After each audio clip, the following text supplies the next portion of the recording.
айтамын ғанаң ей, атадан ғана қалған мурасты.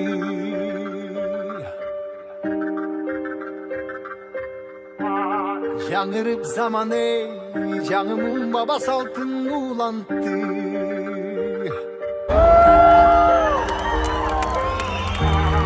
Намысын биік сақтаған ел, табышын ұғып тыңдап жүріпті. Қадырын тұйып барықтанам ей, қайратынан жанбаған, қалың елді барықтаған. Егемендікті еншілеген өмірін берген бізге қаншадан ей.